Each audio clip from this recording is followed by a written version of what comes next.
നമസ്തേ പ്രിയമുള്ള പ്രേക്ഷകരെ, നാം ഇവിടെ ചർച്ച ചെയ്യുന്നു ശ്രീ വേദവ്യാസനാൽ വിരചിതമായ ഭഗവത്ഗീതയിലെ കർമ്മയോഗം എന്ന 3-ാമത്തെ അധ്യായത്തിലെ 41-ാമത്തെ ശ്ലോകം. തസ്മാത് ത്വമിന്ദ്രിയാണ്യാദൗ നിയമ്യ ഭരതർഷഭ പാത്മാനം പ്രജഹിഹ്യേനം ജ്ഞാനവിജ്ഞാനനാശനം. ഇനി ശ്ലോകത്തിൻ്റെ പദച്ഛേദം ശ്രദ്ധിക്കുക.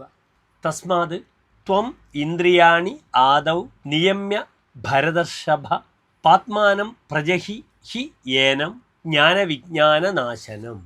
ഇനി ശ്ലോകത്തിൻ്റെ അന്വയം ശ്രദ്ധിക്കുക. ഭോ ഭരതർഷഭ തസ്മാത് ത്വം ആദോ ഇന്ദ്രിയാണി നിയമ്യ ജ്ഞാനവിജ്ഞാനനാശനം പാത്മാനം ഏനം പ്രജഹി ഹി. ഇനി പ്രസ്തുത ശ്ലോകത്തിൻ്റെ സാരാംശം ശ്രദ്ധിക്കുക.